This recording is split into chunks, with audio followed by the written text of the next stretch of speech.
Good evening, and thank you all for coming to the 9th installment of the O.P. Jindal Distinguished Lectures. I'm Ashutosh Varshney, Director of the Center for Contemporary South Asia, and a professor here at the Watson Institute in Political Science. Let me start with a word about the genesis of these lectures. Sajjan and Sangeeta Jindal, Brown Parents 2012, have endowed these lectures in perpetuity in memory of Mr. O.P. Jindal, Sajjan's deceased father. The purpose of the endowment is to promote a discussion of the politics, economics, society, culture of modern India here at Brown. These lectures are held once every semester. The previous lecturers include Kaushik Basu, an economist until recently at the World Bank, whose book based on his Jindal lectures was published by MIT Press last fall. The other Jindal lecturers include Ram Guha, a historian, Ashish Nandi, a political psychologist, William Dalrymple, a literary figure and founder of the Jaipur Literary Festival, Montek Ahluwalia, a principal architect of India's post-91 economic reforms, and Salman Khurshid, India's former external affairs minister and a leading Muslim intellectual in India. Let me now introduce our speaker. In a well-known essay, Jeremy Waldron, leading political theorist of our times, has described the field of political theory as consisting of two domains that rarely interact. One domain is political philosophy, in which scholars have engaged questions of freedom, justice, equality, dignity, etc.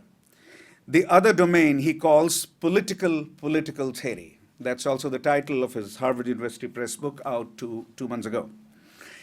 So the other domain, according to Waldron, is political theory, which is about not human values per se, but about constitutions and political institutions. Pratap Mehta, our speaker today and on Friday, has worked in both of these domains. These domains actually have interacted in his work. The topic he's chosen for his Jindal lectures, the Nietzschean moment in India's intellectual history, and the focus on Iqbal today and Aurobindo on Friday, is likely to be quite firmly lodged in the first domain, the domain of political philosophy. Pratap was educated at Oxford, where he earned a bachelor's degree in politics, philosophy, and economics, PPE, and at Princeton, where he secured a PhD in political science. He started his teaching career at Harvard, where we were colleagues for some years in the 1990s. He returned to India a decade and a half ago, and after a brief association with JNU, Jawaharlal Nehru University, as a professor, he moved to the Center for Policy Research, CPR, which he has led and turned into one of the nation's most highly regarded institution for policy-relevant research. His books include The Burden of Democracy, which innovatively applies Tocqueville's insights about inequality to the relationship between caste and democracy in India. His honors include the prestigious Infosys Prize in 2011 and the Amartya Sen Award for the Social Sciences in 2013. It is with great pleasure, appreciation, and gratitude that I welcome Pratap once again to Brown. He's been a visitor. He will speak for 45 to 50 minutes. We will then have two commentaries of 10 to 15 minutes each, and I'll introduce the commentators later. Please join me in welcoming Pratap Bhanu Mehta. The topic is The Melody of Discord, Self and History in Iqbal.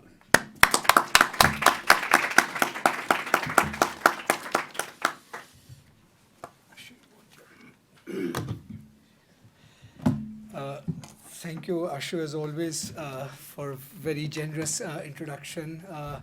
It's wonderful being at Brown again. It almost feels like a second home these days, thanks to the generosity of this institution. And I'd also, I think, like to particularly, I think, thank the organizers of this lecture in Ashu for indulging me a little bit. What I'm about to do today is a somewhat amateurish exploration. My day job these days is more bureaucratic and administrative, although I do try and retire with the ancients at night. And in the course of those engagements, a couple of interesting new angles of inquiry opened up for me in terms of thinking about 19th and 20th century Indian intellectual history. I won't go into the details of what kind of larger project this is part of, but suffice it to say, I was struck by, in a sense, not just the extraordinary richness of that intellectual history, which goes without saying, but the ways in which I think the recent historiography of that period has, in a sense, abridged and I think mutilated that history in ways that I found actually quite surprising. Part of it is kind of understandable. I think the frames we have brought to bear upon the interpretation of figures like Iqbal and Aurobindo often, as it were, track our political interests, or you might say our practical interests of the moment. Were they nationalists? What was the refutation of Marxism, if anything? And in some senses, I think it's kind of obscured the layers and depths with which they were actually engaged in global currents of thought. And what I hope to do today and on Friday is just offer a very brief glimpse into that. I will not be able to do justice to the richness of Iqbal or Aurobindo. You need a whole course to actually get through their thought in all its kind of grandeur and complexity. But I do want to pick up on one problematic that I've identified as, in a sense, the Nietzschean moment. And I will explain what I mean by the Nietzschean moment as the lecture progresses. Hopefully by the end of the lecture, at least it'll be clear. But to me, it was actually a big surprise that much of what they wrote and said operated within the horizons of, I think, a problematic that Nietzsche bequeathed to us. And what I want to meditate upon is, in a sense, the uses, or you might say the uses and abuses, to which they actually put Nietzsche in their own work. And through that, open up, in a sense, a new kind of inquiry about Indian intellectual history. So Iqbal, at one point in his work, writes this: in modern Europe, Nietzsche, whose life and activity form, at least to us Easterns, an exceedingly interesting problem in religious psychology, was endowed with some sort of a constitutional equipment for such an undertaking. Undertaking meaning undertaking, thinking on behalf of freedom. His mental history is not without a parallel in Eastern thought. That a really imperative vision of the divine in man did come to him cannot be denied.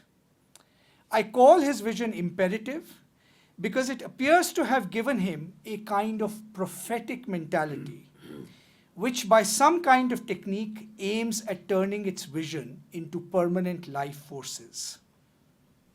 Yet Nietzsche was a failure, and his failure was mainly due to his intellectual progenitors, such as Schopenhauer, Darwin, and Lang, whose influence blinded him to the real significance of his vision. Instead of looking for a spiritual rule, which would develop the divine even in a plebeian, and thus open up before him an infinite future, Nietzsche was driven to seek the realization of his vision in such schemes as aristocratic radicalism. What I propose to do in this lecture is talk about the sense in which Iqbal thought Nietzsche was prophetic and the sense in which he thought Nietzsche was a failure.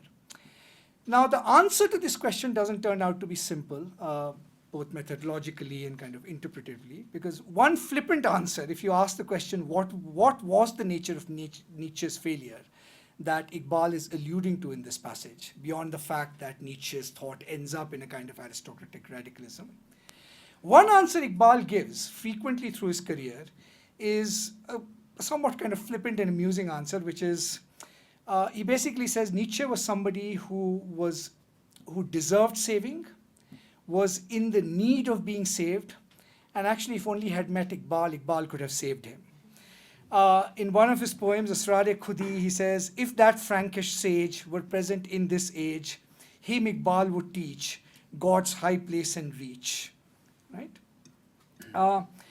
At another place, he writes rather poignantly in Religious Reconstruction, in his book Religious Reconstruction of Islamic Thought, Nietzsche was a failed genius whose vision was solely determined by his internal forces and remained unproductive for want of an expert external guidance in his spiritual life.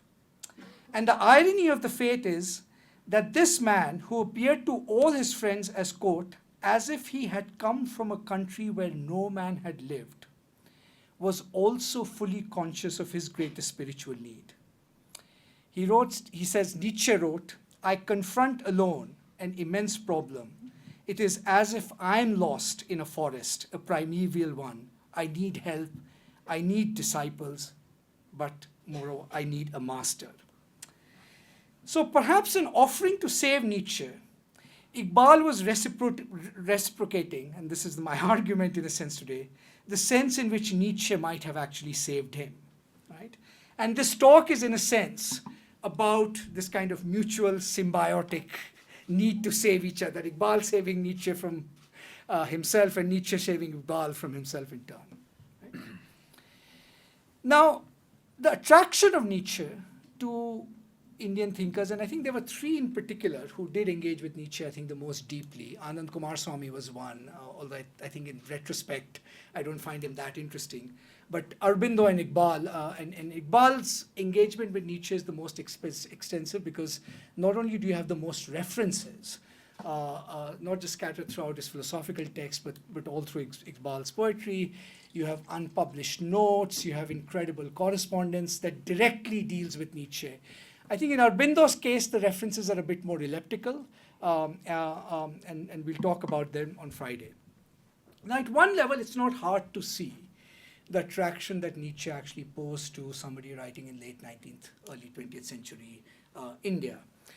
For as we all know, to descend into the world of Nietzsche, or ascend, depending on your point of view, whose writing is psychologically acute, witty, profound, at once aphoristic and systematic, both deeply intimate and deeply prophetic, is to be subject to a big therapeutic jolt. The abiding fascination with his thinking comes, and I think on this Aurobindo and Iqbal are united, from the fact that he operates at so many levels simultaneously. Principally, he had exposed the crisis of Western reason from within, hitting every single one of the central metaphysical balls, so to speak, out of the ballpark. Reason? That's not a necessary operation of the mind itself, but has a contingent history. The indubitable I is not a coherent, stable subject, but an amalgam of contradictory drives.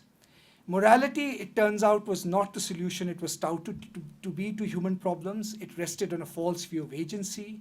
It impeded genuine ethical reflection.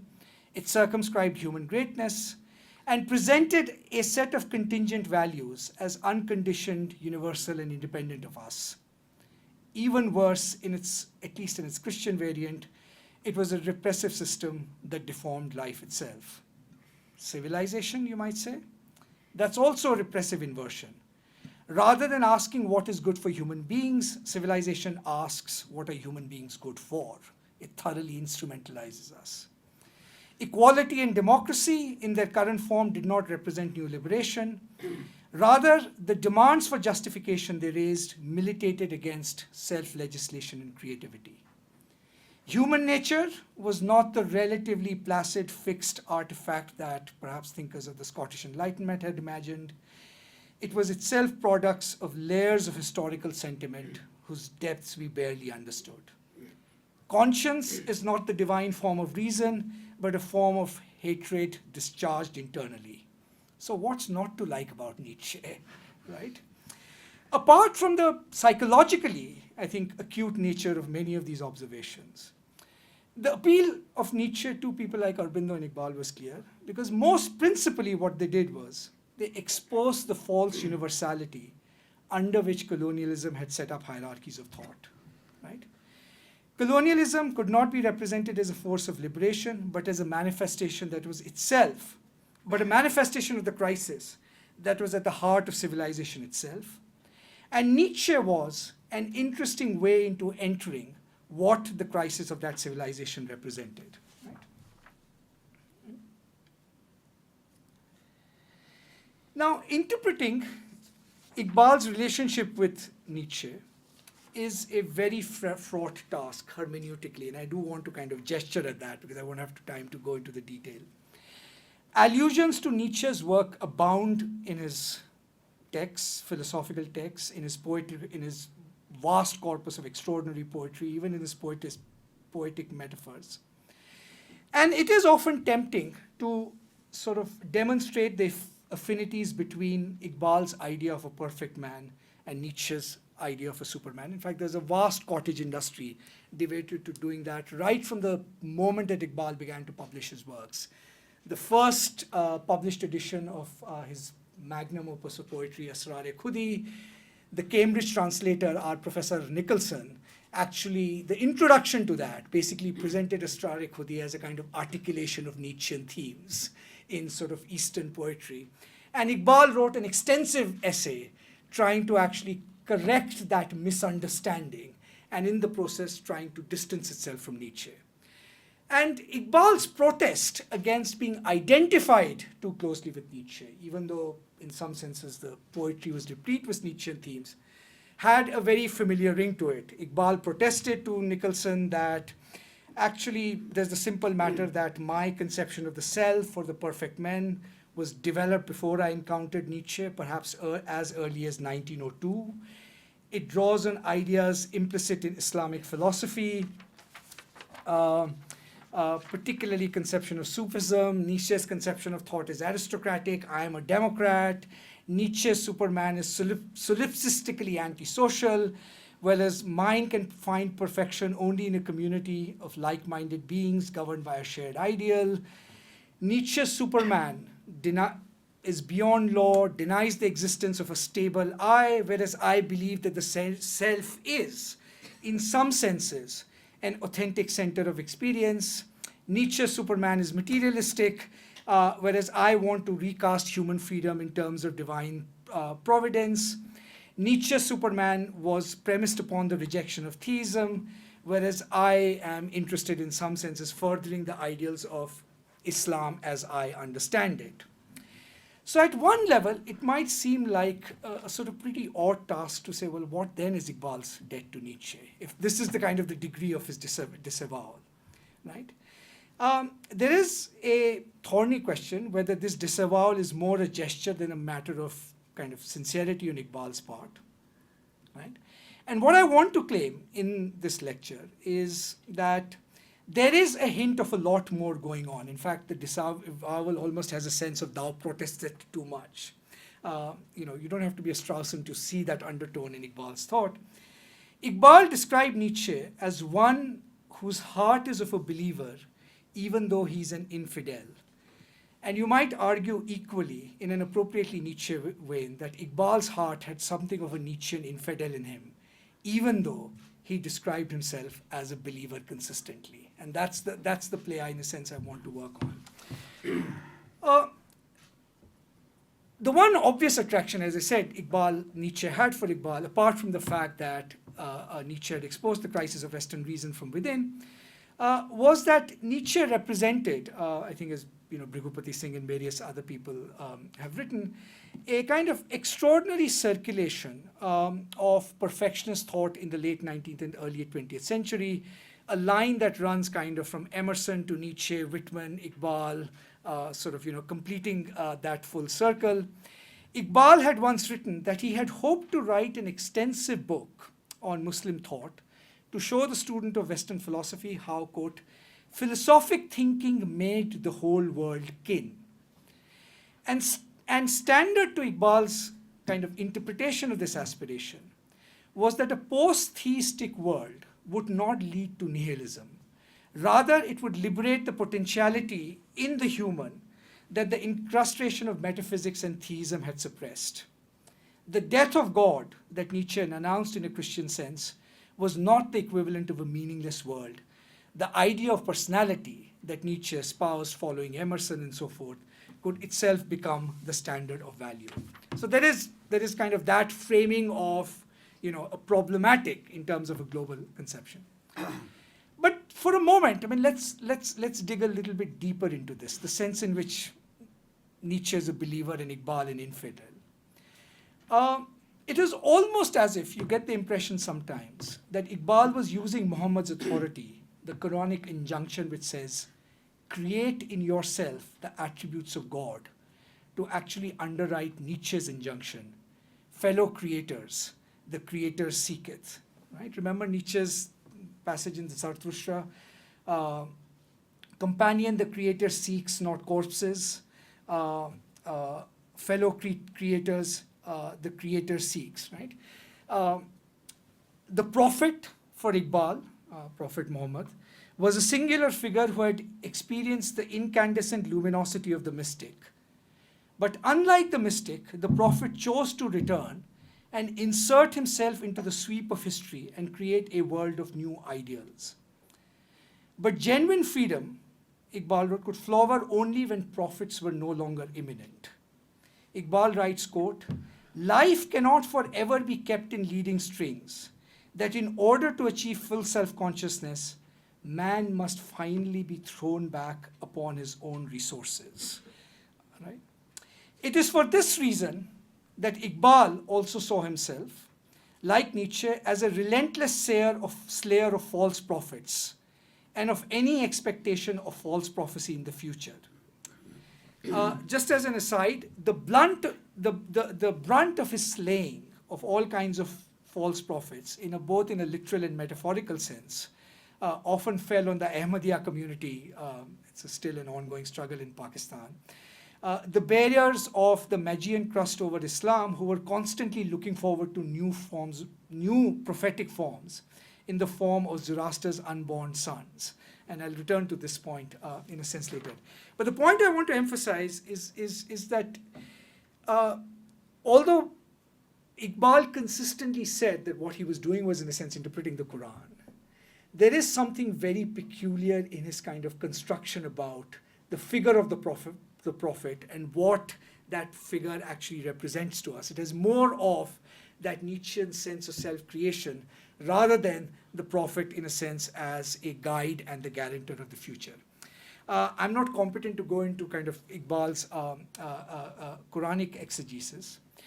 But what I do want to claim, that apart from this construction of the prophet as a creator, there are three distinctive ways in which Nietzschean themes run through Iqbal's text.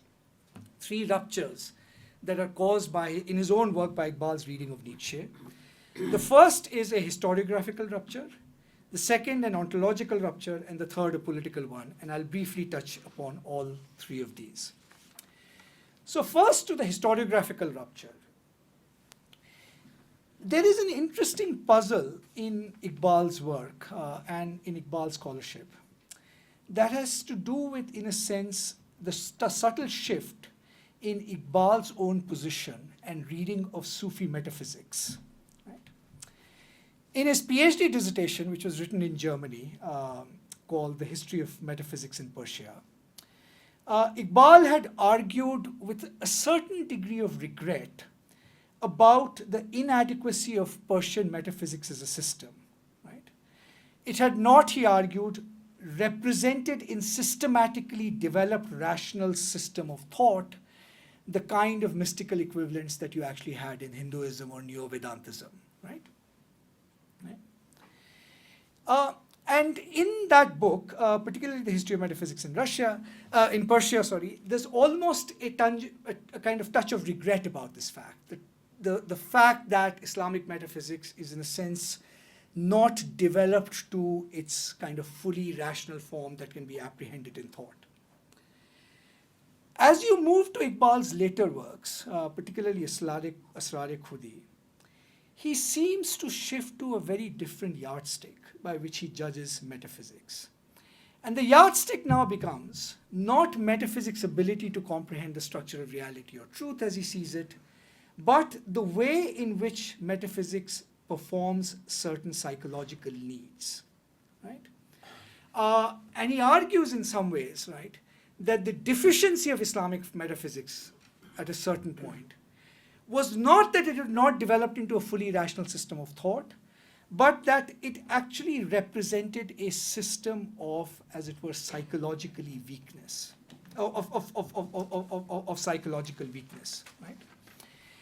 Iqbal began to argue that whatever remnants of a metaphysical turn that you actually see in Islam, particularly medieval Islamic Sufi thought, enfeebled Islam because, again, not because it was not a rationally developed system of metaphysics, but because it no longer valued the kind of personality that could put their creative stamp on history, right?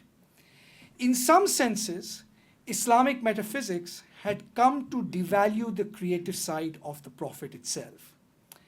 As Naveda Khaneraz has argued in a brilliant book, in Iqbal's construction of the Prophet Muhammad as a figure, the Prophet is available to every Muslim in many possibilities as one's next self after this one and so on, right? And the charge that he levels against Islamic metaphysics is that, in a sense, it has actually obscured this truth about the Prophet.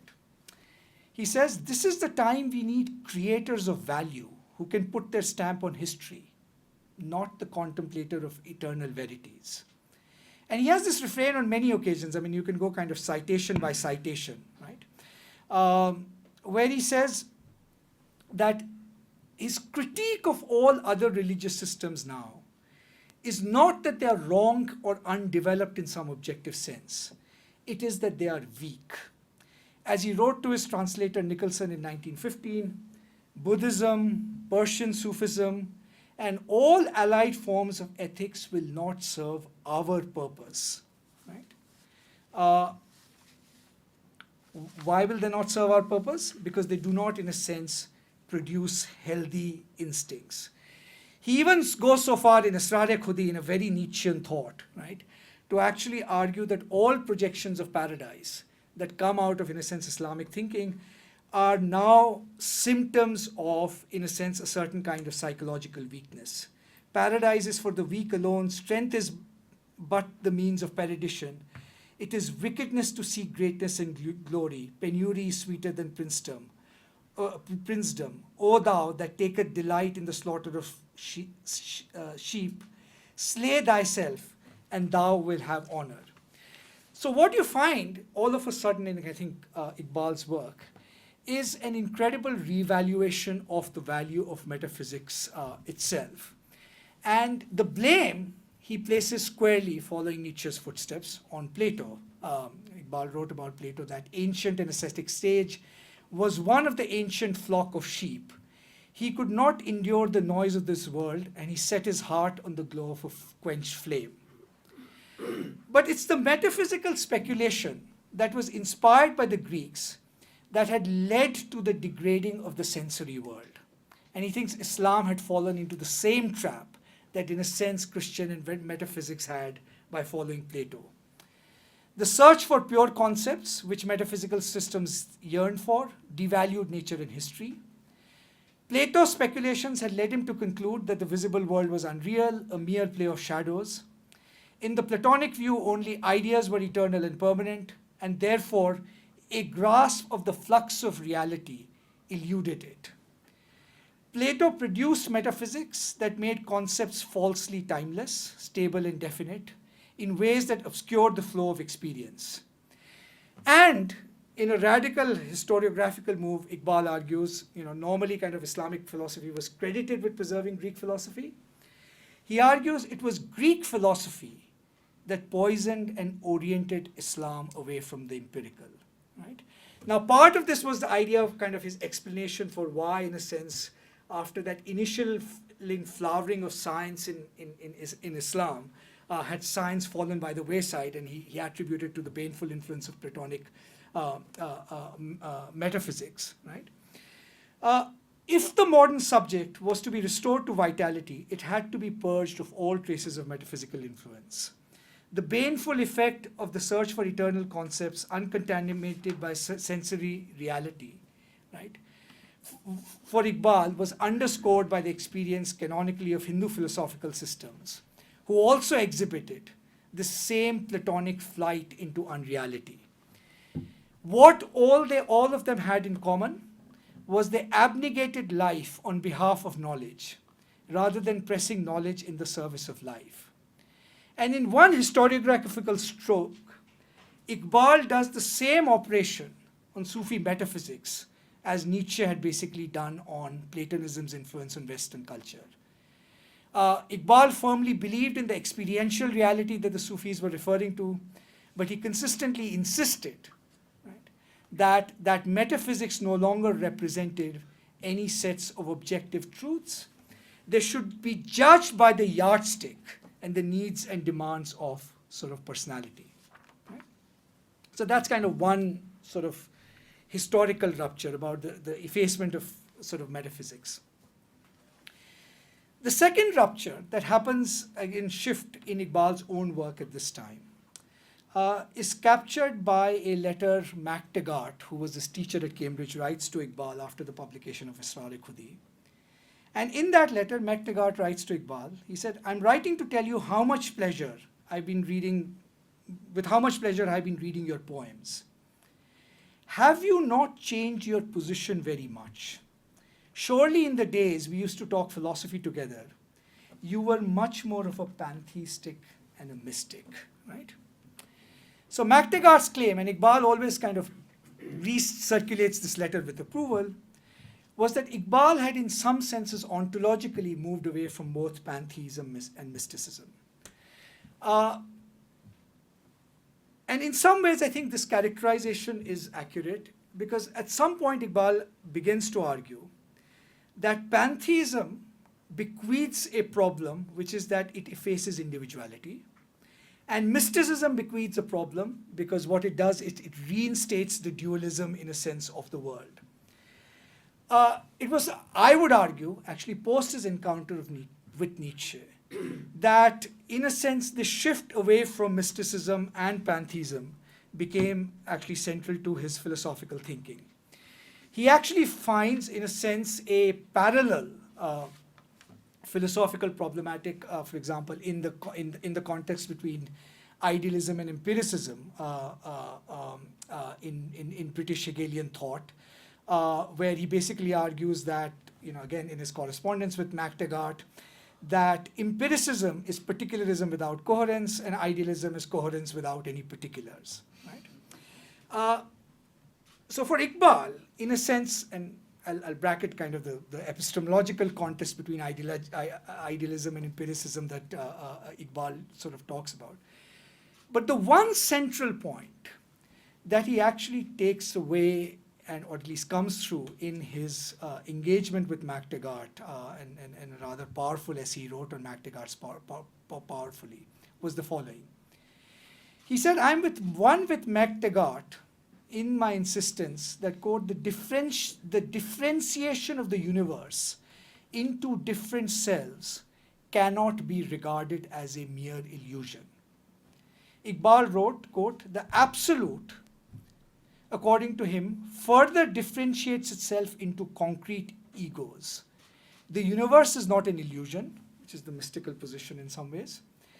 "It is a system of real selves which cannot be regarded as mere predicates or adjectives of the absolute." Right?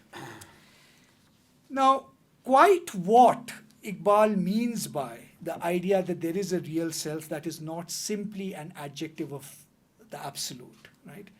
It's not quite clear, but you can in a sense see, right, in it the germ of his, again, revolt against metaphysical absorption of the self in something larger than the absolute, where its individuality would be effaced. In Reconstruction of Religious Thought in Islam, he argues, again in a Nietzschean vein, that a striving self should not be replaced by a self that is absorbed in the infinite. The self is characterized fundamentally by individuality, privacy, uniqueness, and creativity. It cannot be subordinated to something larger. The self is individual in the sense that it is an independent locus of thought and action, right? That no metaphysics can in any ways erase, right? So the ontological shift that Iqbal makes from, in a sense, an interest in pantheism and mysticism, right? Two expressions, in a sense, of the absolute, is, in a sense, deepened now, or at least that shift is deepened, by this recourse to the idea of a self that is essentially creative, overcoming its own past through striving and action.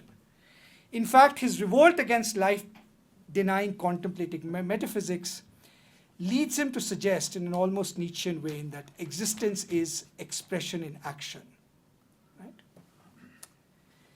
Now you might say, okay, so you don't want the effacing of this individual locus of experience under the guise of an absolute, or to regard them as mere adjectives in service of an absolute.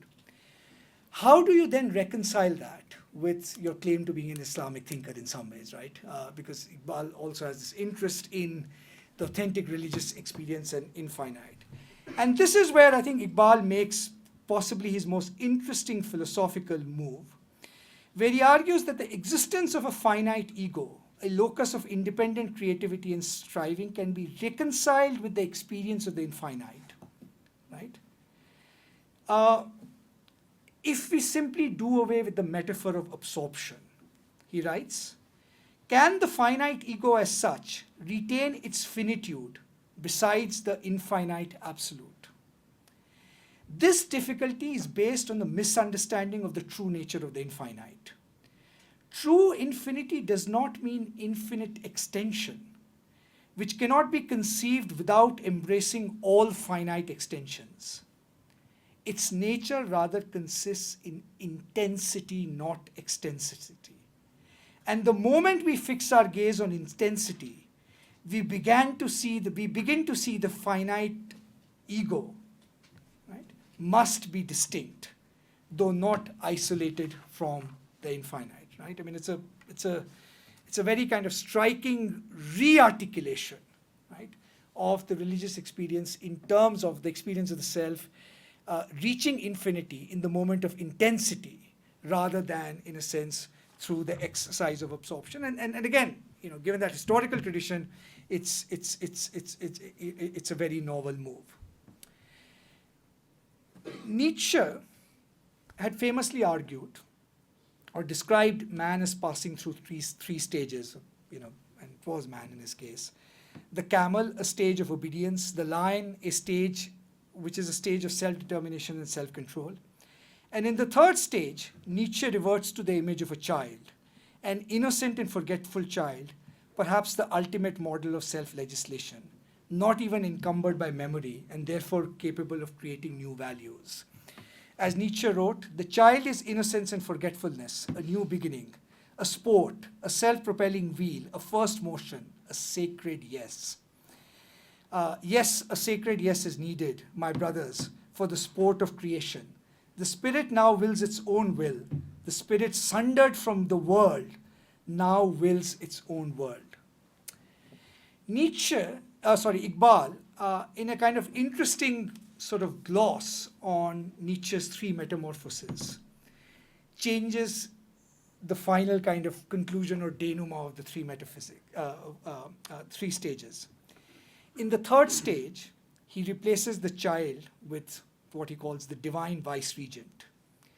In his notes on Nietzsche, he argues that Nietzsche's recourse to the metaphor of the child in the third stage was indicative of his ultimate inability to escape materialism.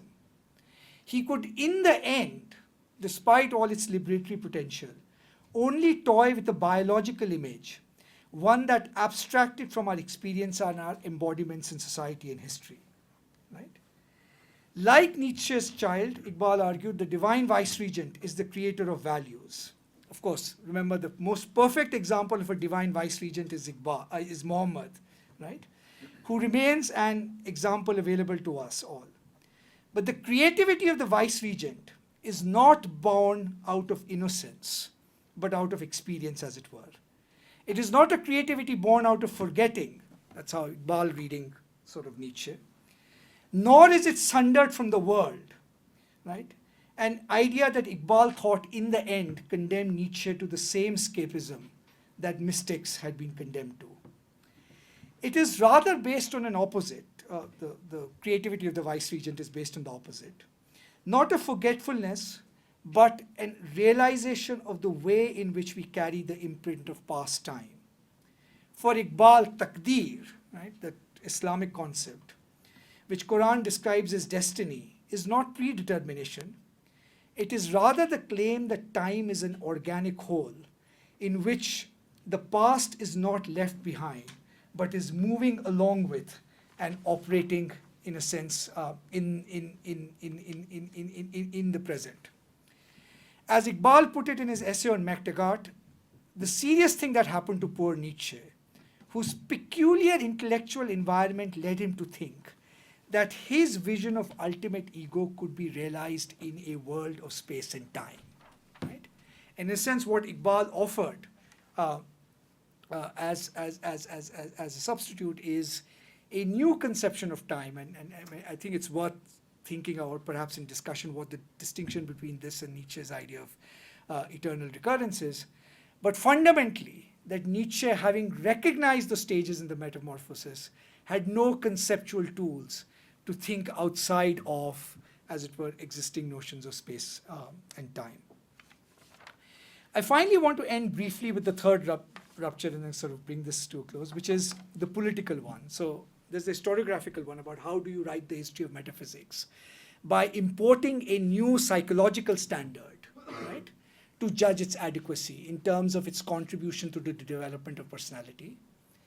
A new kind of ontological rupture which wants to preserve the distinctiveness of the individual self, right, and its absorption into any purpose larger than or outside of itself, right? The self is not adjectival to the absolute or the whole, right? It's a very sort of radical idea. And the third place where there is a kind of Nietzschean undercurrent running through Iqbal is, of course, in Iqbal's characterization of the current predicament. The relationship between action and history for Iqbal should remain an open one. The defining hallmark of freedom is precisely that there is no guarantee that the world will take up your actions in the way you intend. He was averse to the idea, in a strange way, that history is the progressive realization of the absolute whose freedom finds full expression and self-consciousness through the objective institutions of society. Right? Iqbal, as a student of Mactaggart, knew his Hegel well. But the Hegelian resolution of the problem, in a sense, of the relationship between idealism and history, or in more ontological terms, the relationship between the transcendent and immanent, was not available to him, largely thanks to, I think, a post-Nietzschean metaphysics. It was also not available to Iqbal for the straightforward reason that the very institutions that Hegel had described as representing the absolute's march to self-consciousness, right? So that, in a sense, history itself generates the kind of reconciliation that is required. The modern state, for example, were also seen by Iqbal as inimical rather than productive of a genuine ethical life. So for a thinker like Iqbal, with his historical experience, it was difficult to imagine the institutions of Western modernity as being the agents of liberation, pure and simple, let alone as expression of absolute God's will, right? Now, Iqbal's own preferred political solution, which we don't have time to go into, it's a kind of thorny question of what kind of political community Iqbal had in mind. But there is no question that in the backdrop of what he thought was, in a sense, the crisis of culture that any modern political institutions had to resolve to, was very Nietzschean in its articulation. He says, for example, modern man has ceased to live soulfully, that is from within. Thus, wholly overshadowed by the results of his intellectual activity, modern man has ceased to live soulfully from within. In the domain of thought, he is living in open conflict with himself. In the domain of economic and political life, he's living in open conflict with others. He finds himself unable to control his ruthless egoism and his infinite gold hunger, which is gradually killing all higher striving in him and bringing him nothing but life weariness.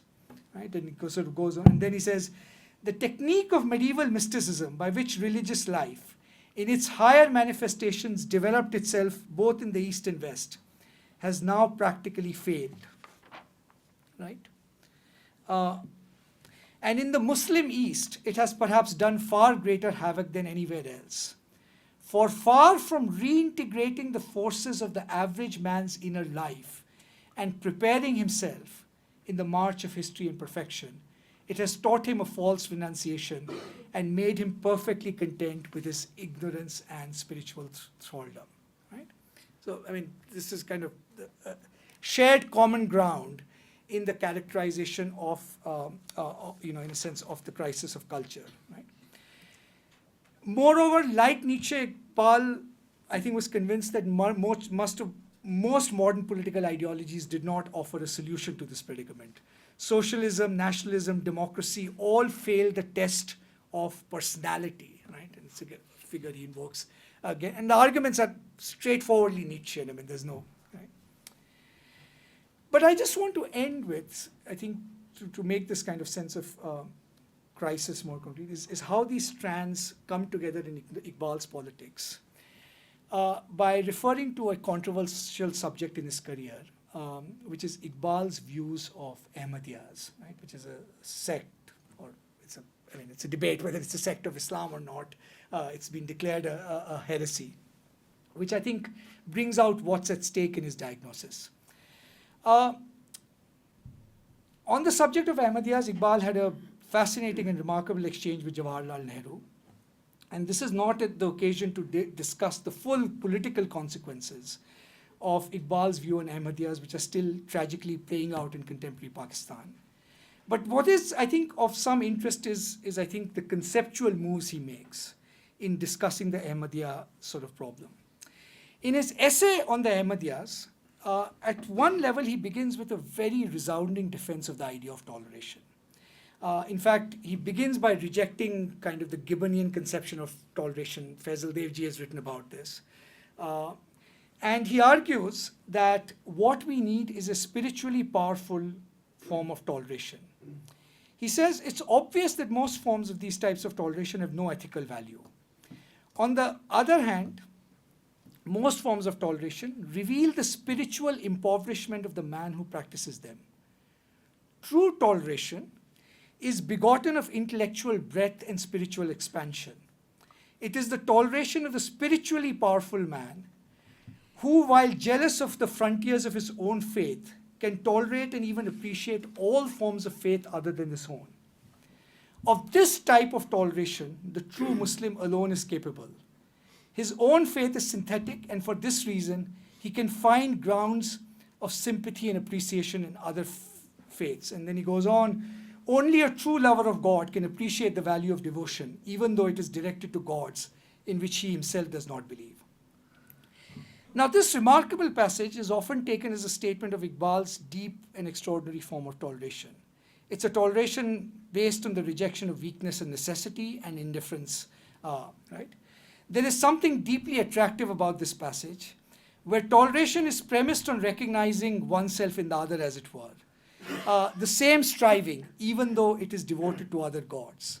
An affirmation of another's devotion is, in this sense, an affirmation of the quality of one's own devotion. Toleration has to come from a position of strength, right? Though here the reference to, in a sense, is inner strength. And this is not a kind of standard liberal conception of toleration, a pluralistic conception of toleration. So this is one kind of, passage in Iqbal. But the same essay, more notoriously and tragically, went on to argue against the Ahmadiyas. Part of the argument was based on the argument that the Ahmadiyas posed a political threat to the project of a Muslim community. Part of it was based on the claim that the Ahmadiyas, by arguing that another prophet was about to come, was in a sense denigrating the value of Prophet Muhammad, and therefore were to be classed as heretics in terms of traditional doctrine of heresy. But most significantly, he argues Islam will not tolerate any revival of medieval mysticism which has robbed its followers of their healthy instincts and given them only obscure thinking in return. Right? What this passage reflects is not just the concern about the health of Islam as a political community. The point about medieval mysticism is also not that it will bring Islam back to social orthodoxy, which is a whole other debate. It is that the utility of this doctrine has to be judged by the personality type it creates, right? And it has to be judged for the purposes it serves for life. There is more than a hint in Iqbal's construction of the Ahmadiyya that what was wrong with them was not the fact that they were yearning for a prophet, but what was wrong with them was that this was a sign of weakness, a kind of longing for a contemptible longing for a kind of tutelage, right? That a personality seeking vitality in life, right, should have been able to overcome. Right? In short, right, and this is the point I want to make about his argument about, is that the persecution of Ahmadiyya was not just in a sense a political project, right? In a sense, they become the figure, right? Or that community that actually, in a sense, embodies the very weakness that Iqbal thinks a creative life force, in a sense, has to overcome. And it's not accidental, not for the first time in the history of thought, right, that an extraordinarily liberatory idea, right, ends up finding its target on the contempt expressed for a particular community. So it should be apparent by now that what I refer to as Iqbal's Nietzschean moment has the following elements. And for Indian intellectual history, these were pivotal moments. The diagnosis that culture and its major institutions were in crisis and had lost all the inner motivations that animated them. The radical historiographical claim that metaphysics serves the need of moral psychology and can often disfigure it and can be judged by those yardsticks. Right? It's already a very heretical claim because it wants to, in a sense, reclaim ontology within the needs of the social and the psychological. The parallel historical claim that the influence of Greek metaphysics diminished the possibilities of creative traditions, including Islam. The idea that personality was the standard of value and in some sense beyond good and evil. The criteria of judgment is the type of personality produced. In that sense, traditional conceptions of right and wrong, or even the problem of evil, is irrelevant to ethics. The end of metaphysics and a post-theistic world would open up the possibilities of seeing human beings as fundamentally creators of value, with an ability to order the world by the force of their own personality.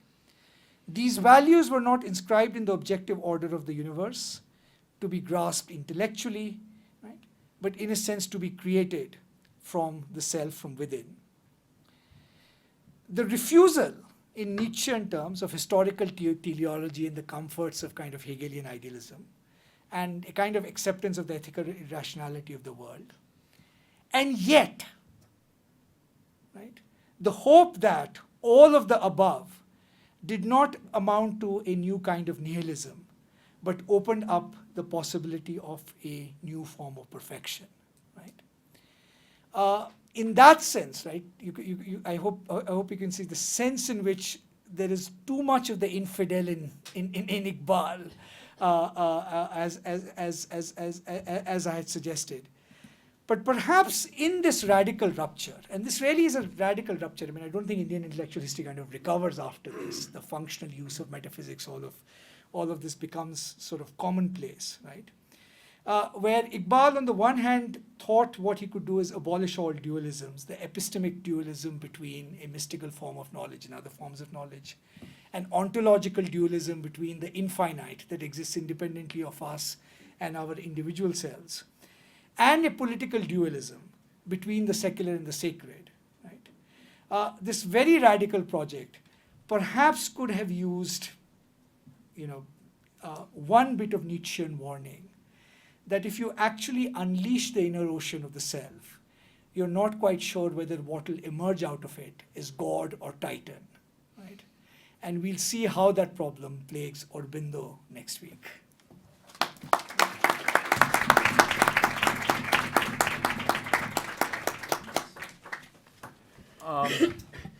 Our first commentator is Bernard Reginster. Do you want to go first? No, you're going to decide. I don't prefer. You don't have a preference? No, I don't. Okay. Bhrigu, you want to go? Okay. So our first commentator is Bhrigupati Singh, Assistant Professor of Anthropology here at Brown and a Faculty Fellow at the Watson Institute. He has published widely on issues of religion, politics, media, and popular culture in journals including Cultural Anthropology, American Ethnologies, Contributions to Indian Sociology. His recent book, Poverty and the Quest for Life, Spiritual and Material Striving in Contemporary Rural India, was published by University of Chicago Press in 2015 and received several awards. He's co-editor of an edited volume which has been widely read, the title is The Ground Between Anthropological Engagements with Philosophy, published by Duke University Press in 2014. I can say more, but let's hear him. Sure, yeah.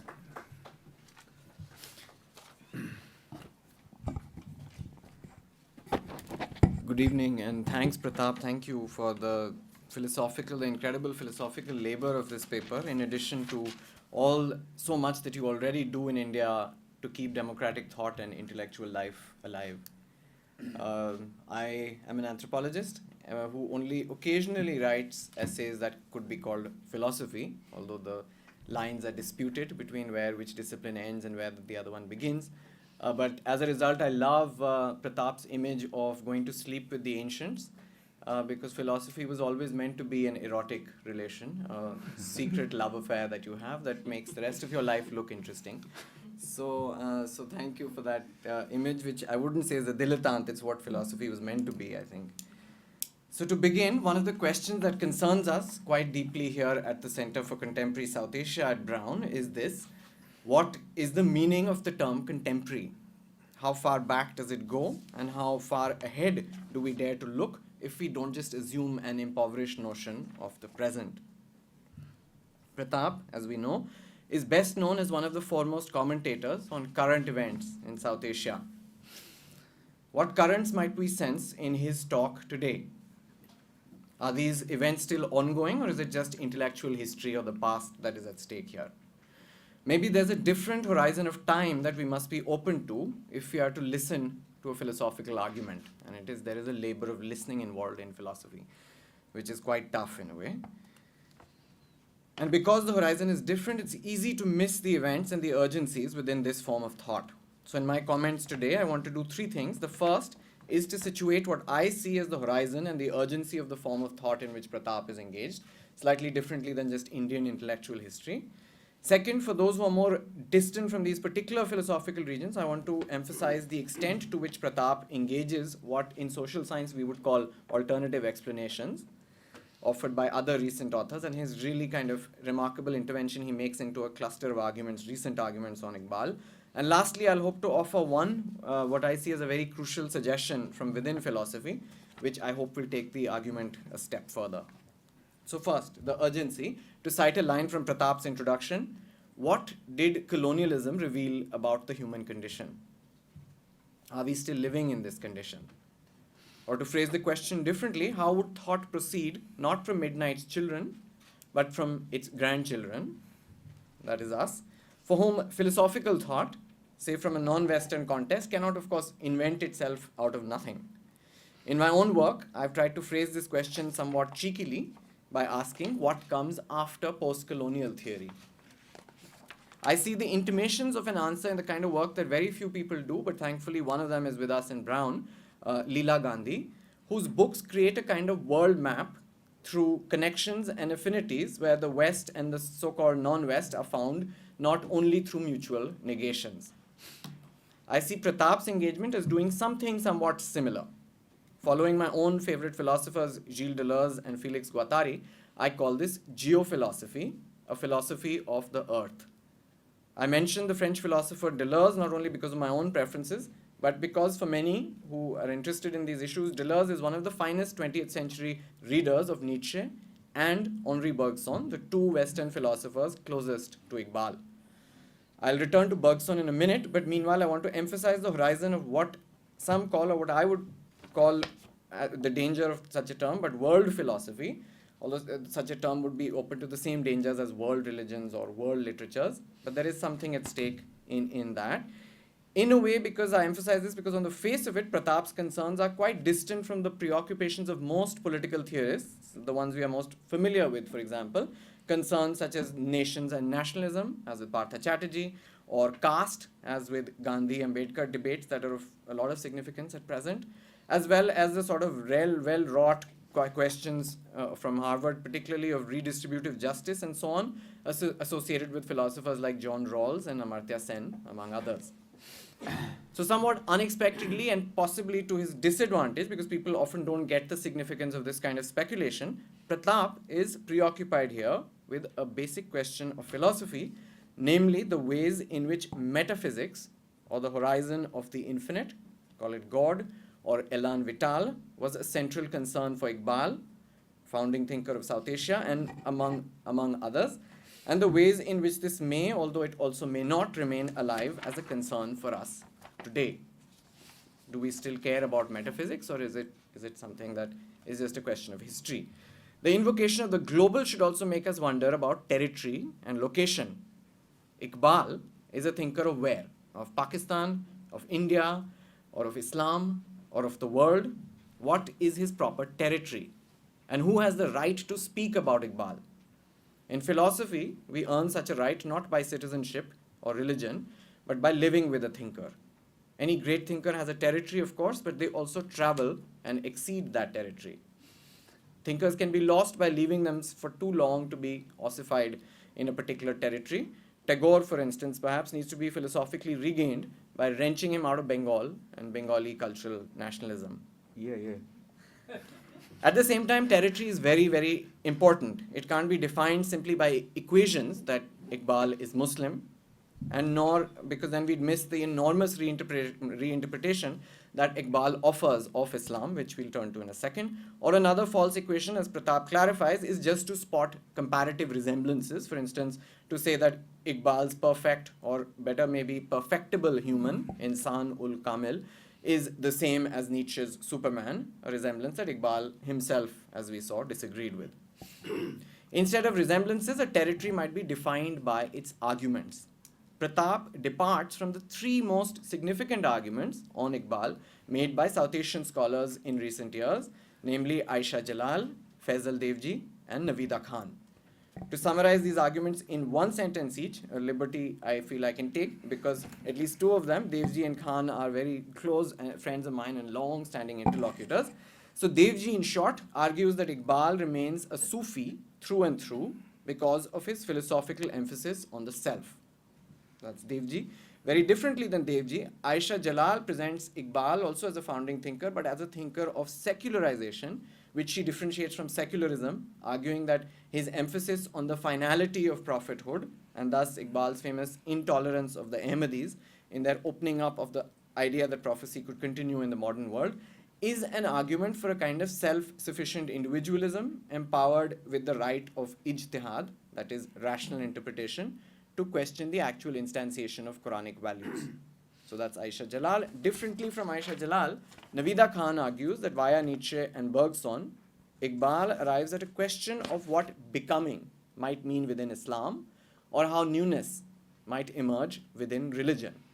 Through very delicate ethnographic work, Navida Khan tries to show how the horizon of aspiration in contemporary Pakistan and some of its tragedies, as Pratap also hints, might be understood not through Jinnah or other founding figures, but through an Iqbalian lens. Departing from each of these three arguments, Pratap sets up a different philosophical antagonism that opens up Iqbal as a thinker of Islam, of course, but also of Hinduism and in a way for philosophy at large. The crux of Pratap's argument, as I see it, occurs in the second half of his paper when he says, and I quote, and sometimes maybe you can only get the seriousness of a philosophical argument when somebody else repeats it. So here's the crux. In truth, Iqbal had to do the same operation on Sufi metaphysics as Nietzsche had to do on Plato. Nietzsche's antagonism with Socrates and for Platonic metaphysics is reasonably well known. Here is Nietzsche in Ecce Homo, his philosophical autobiography. My readers know perhaps in what way I consider dialectics as a symptom of decadence. To summarize the antagonism in very short, according to Nietzsche, Socrates dissolved and finished what Nietzsche considered to be the highest achievement of Greek philosophy, a living agon between different ways of life. In the guise of an agon or a philosophical context, which is a contest, which is often the genre of the Socratic dialogue, we are led to so-called higher truths, the metaphysical form of the good. For Nietzsche, Socrates is not the philosophical hero that he's often presented as in undergraduate curriculums even today, but rather the end of Greek philosophy and the bridge towards Christian metaphysics. Iqbal's target, and here Nietzsche is a very useful ally, is the encounter between Islam and Islamic and Hellenistic thought, and specifically Islamic Neoplatonism, or the idea of another world as possessing a higher reality than this one. Islam is the discovery of this world, of the human, Iqbal argues. But then what to do with God? Close readers of Nietzsche also know that his famous God is dead statement in Gay Science is followed on the very next page by a much lesser known assertion equally important to Nietzsche's thought. He says, I would believe in a God who could dance. I myself have argued in two essays that Nietzsche is best understood as a Hindu philosopher, but that is an argument for another day. More importantly, here's the second crucial philosophical operation that Pratap performs on Iqbal. For Iqbal, God exists, but as the highest self, as the best instantiation of the striving self. We might recognize Pratap's reading of Iqbal as what philosophers like Heidegger or Deleuze have called a reversal of Platonism. But this reversal also opens Iqbal out to the world at large, since what he's creating, or attempting to create, according to Pratap, is an alternative to dualism and to monism, or at least a certain kind of Vedantic monism, which came to be the dominant version of Indian philosophy that is taught even today, with its emphasis on mere appearance as against the metaphysical reality of Brahman, or the so-called unity of Atman and Brahman. Iqbal himself very much had this impulse of crossing philosophical territories, even neighboring ones. His acclaimed Persian poem, Asrar-i-Khudi, which Pratap mentioned, called Secrets of the Self, is structured in part as sayings of Hindu rishis. But Iqbal disagrees with the rishis, or at least one dominant modern interpretation of Vedantic thought. And here is the disagreement, which is another crucial part of Pratap's philosophical claim on Iqbal. Aham is not Brahmasmi. The self resists being absorbed into something larger. It preserves and differentiates itself. And here begins the conflict, or the sort of missing philosophical elephant in the room. For me, Bergson, Henri Bergson, who was such a towering global presence in the 20th and the early 20th century that the first time he came to the United States, the then president of the US, Woodrow Wilson, personally went to the airport to pick him up. Such was the status of philosophy. Our best local guide for the relationship between Iqbal and Bergson is the philosopher Suleiman Bashir at Columbia University, who could also have been one of our discussants. In essays like Bergson in the Colony, Intuition and Duration in Senghor and Iqbal, or Achieving Humanity, Convergence between Bergson and Iqbal. In Iqbal's Reconstruction of Religious Thought in Islam, first published in Lahore in 1930, perhaps the most cited philosophical text is Bergson's Creative Evolution, which was published in 1908. Suleiman Bashir has argued that it's also likely that Iqbal's recasting of mysticism in turn influenced Bergson's turn to mysticism in his last book, The Two Sources of Morality and Religion, published in 1932. What would happen to Pratap's argument on Iqbal if we were to add Bergson to the picture? As a first step, I would say that Bergsonian tonalities are already very much present at crucial turning points in Pratap's argument, which actually you get better when the text, a lot of things happen in the footnotes and things. So I quote, in relation to the self, a crucial part of Pratap's procedure on Iqbal, the idea that infinity is not an experience of extension, but intensity preserves the individuality of selves. So intensity, or a page later, for Iqbal, taqdeer, or what the Quran describes as destiny, is not predetermination, it is rather the claim that time is an organic whole in which the past is not left behind, but is moving along with and operating in the present.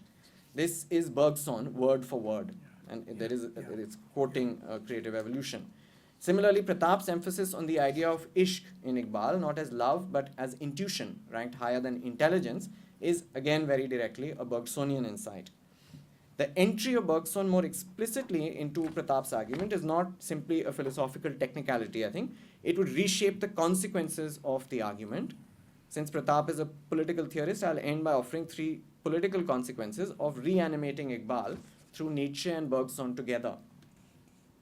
Because time is running out, I'll offer the 3 points in short, just as suggestions. First, as a point of orientation, we might say that Iqbal, like many other leading South Asian thinkers and philosophers of the time, is outlining a concept. The core of his philosophy is also to outline a concept of Swaraj, or self-rule. Swa means self, or the sovereignty of the self, which doesn't hinge only on this or that ruler or who happens to be in power. For Iqbal's generation of thinkers, it was clear freedom doesn't end with the question of who is in power. It's a question of how the self strives to be free through forms of becoming in a Nietzschean and Bergsonian sense. And how do we name the quality of the self, that aspect of the self that strives, that remains distinct and yet related to the whole? A lot happens if we call it élan vital, not only for Bergson, but also for Nietzsche and for Iqbal. For an affectionate reader of Nietzsche, very affectionate reader as I am, it's always disappointing to see him caricatured, as he easily is, and Pratap doesn't do that, but many people do, by calling him an aristocratic individualist. For Nietzsche, richness or nobility, as he calls it, is not at all about wealth and not at all about lineage. Sovereigns and subalterns alike, rich and poor, can express what Nietzsche calls slave morality or ressentiment. What Nietzsche was interested in also was not individuals necessarily, but something that can be better understood after Bergson, after Deleuze. It's precisely an experience of intensities, as Pratap calls it, an affirmation of life, to use Deleuze and Professor Reginster's terms, life in the specific sense of élan vital. And who might experience these intensities? According to Iqbal, this doesn't necessarily follow from being a member of this or that religion. Here is Iqbal in the Javednama, one of his famous poems. I quote the couplet. An infidel sitting before an idol, alive at heart, is better than a Muslim asleep in the holy shrine. To rephrase such awakenings in a more secularized or in a Marxist idiom, we could say that Iqbal is interested in what the non-alienated individual might look like in modern life. And while Iqbal's negations often have a Nietzschean coloring, his affirmations, we might say, are more Bergsonian in tone. Navida Khan has drawn out the political significance. Navida Khan has drawn out the political significance of Iqbal's idea of Swaraj, if we can call it that, of the self as involved in the task of, and this is what Navida calls it, constitutional amending, of working on one's own constitution, that is to say the self, as a way to effect a change in the body politic. This is not a theory of self-sufficient individuals, because the self precisely is never sufficient. If these metaphysical speculations seem obscure to us today, which they may indeed to many people, then that obscurity is itself worth pondering, because with Iqbal, we are in a generation for whom the question of what it means or what it meant to be free was a question of life and death. And freedom was not only a political, but also a metaphysical issue.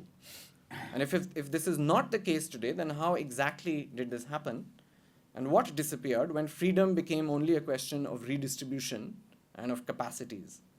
Capacities for what, Iqbal and others would ask. I'll end by thanking Pratap once again for bringing us closer to these questions to whatever extent we are able to receive them today, and for keeping alive the vita contemplativa, as Bergson would call it, in ways that can't be judged solely by immediate use value, as we are often pressurized to do today. Thank you.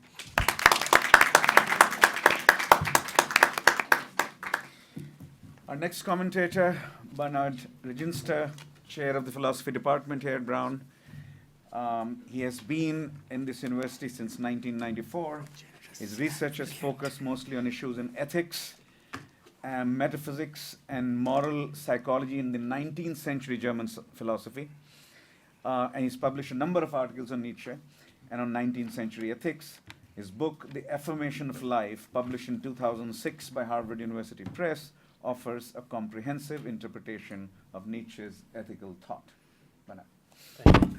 Well, let me first express my gratitude to our wonderful and tantalizing lecture, to Professor Mehta for his tantalizing and wonderful lecture, and also to Leela for her kind invitation for me to take part in the discussion here. So Professor Mehta's lecture engages with a wealth of interesting ideas, nearly all of which, as he points out, resonate with themes in the philosophy of Nietzsche, the relationship between philosophical views and psychological needs, the notions of weakness and strength, the various forms of toleration, the use of religious or metaphysical belief as psychological props, the problem of nihilism, the concept of what he calls the divine vice regent as an alternative for Nietzsche's metaphor of the child, and many, many more. Now, obviously, I cannot address all of them here today, so I will focus my brief remarks on one particular idea which is introduced early on in the lecture and looks to me to be central to the argument of the entire paper. And this is the idea that ethical and even metaphysical views ought to be assessed not in terms of their truth, but in terms of their psychological function. According to Professor Mehta, this idea lies at the heart of Iqbal's critique of the Sufi ethic of what he calls self-abnegation or withdrawal from the world. Now, in Iqbal's view, the problem with this and other similar ethical outlooks is, and this is a quote, not that they are wrong in some objective sense, it is that they are weak. Now, note that this critique has two different aspects. First, it involves what I take to be a purely descriptive claim about the causal history of this ethic of self-abnegation, an account of how it emerged. So this is a quote from the version of Professor Mehta's paper I read. The desire for self-abnegation, he says, must be seen as stemming from a loss of mastery over the world. Now, the second aspect of the critique is that it involves a prescriptive claim. The very fact that the ethic of self-abnegation is born from weakness is presented to us as a reason to reject it. Now, Iqbal's justification for this prescriptive claim is a little hard to discern. This is actually going to be the main point I will want to make here. What we're told is that it has to do with the need for, quote, creators of value who can put their stamp on history. Now, in any event, the overall shape of Iqbal's critique is clear. The problem with the Sufi ethic of self-abnegation is not that it is based on false beliefs, but rather that it plays a harmful role. As Professor Mehta puts it, it enfeebles Islam. So what I propose to do is to just take a closer look at these two claims that frame Iqbal's critique. So let's begin with the descriptive claim, namely that the Sufi ethic of self-abnegation is an invention which is designed to serve a certain psychological need. Now, since this ethic is presented to us as, quote, stemming from a loss of mastery over the world, the need that it is intended to serve is presumably a need for mastery over the world. You know, the need for a sense of control over your circumstances, or for what Nietzsche calls a feeling of power. Now, how does valuing self-abnegation serve such a need? Okay, that's my first question. The mastery of the world is presumably a function of our strength and weakness, which are terms Professor Mehta makes use of. It is in virtue of our strength that we acquire mastery, and it is in virtue of our weakness that we lose it. But these notions have in themselves no determinate content. So if I simply enjoin you to master the world or to develop your strength, I do not succeed in giving you a concrete, determined instruction about what you're supposed to do. And this, I think, is because what counts as mastering the world depends on what you value or what you care about. It depends on how you want the world to be or on how you believe the world should be. So if I do not care about climbing Everest, my inability to do so will not count as weakness. and it will not be experienced as weakness by me. And if I do not value wealth, I will likewise not experience my inability to make money as weakness, and my poverty or my relative lack of wealth will not strike me as a lack of mastery over the world. So to experience a loss of mastery over the world, then, I must value certain goals and come to believe that I lack the strength that is necessary to achieve them. This leaves me saddled with what Nietzsche calls a feeling of impotence. My unfulfilled need for mastery may then motivate me to alter my values. Specifically, it may induce me to adopt values that I am strong enough to realize, and therefore values the pursuit of which can restore my injured feeling of power. Now, the Sufi ethic of self-abnegation would be the product of such a revaluation of values. That would be the descriptive claim. The Sufi metaphysician would come to believe that he lacks the strength necessary to make much of a difference in the world, or, to use Professor Mehta's phrase, to put his creative stamp on history. And he would, as a consequence, be induced to embrace an ethic of self-abnegation or withdrawal from the world. From the perspective of this ethic, his inability to make a difference of the world or to make a mark on history would no longer count and would no longer be experienced as weakness, as a lack of mastery. So this is a way of clarifying the descriptive claim. Now let's turn to the second aspect of Iqbal's critique, the prescriptive claim that the Sufi ethic of self-abnegation should be rejected precisely because it is born from weakness. Now, first, the problem for Iqbal is not that Sufi ethical beliefs are epistemically defective because they were formed in the way that I just described. After all, that it makes me feel powerful is not an epistemically relevant reason to adopt a belief, since evoking such feelings has nothing to do with the truth of the belief. The problem with the Sufi ethics for Iqbal is not epistemic, it is functional. Sufi ethic, he says, harms or enfeebles Islam, specifically by discouraging the development of what Professor Mehta calls true creators of value who can put their stamp on history. Now, Professor Mehta doesn't really describe, in this paper in any case, the character of the ethic with which Iqbal proposes to replace the Sufi ethic of self-abnegation, but the emphasis on putting a stamp on history suggests that it is what I'm going to call an ethic of world engagement, in contrast to the Sufi ethic of world withdrawal that is implied by the idea of self-abnegation. I shall therefore refer to Iqbal's own values as an ethic of engagement, or world engagement.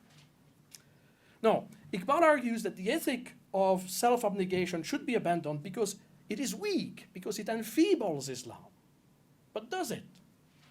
Note first that from the Sufi perspective, self-abnegation is not weakness. On the contrary, it is an expression of strength.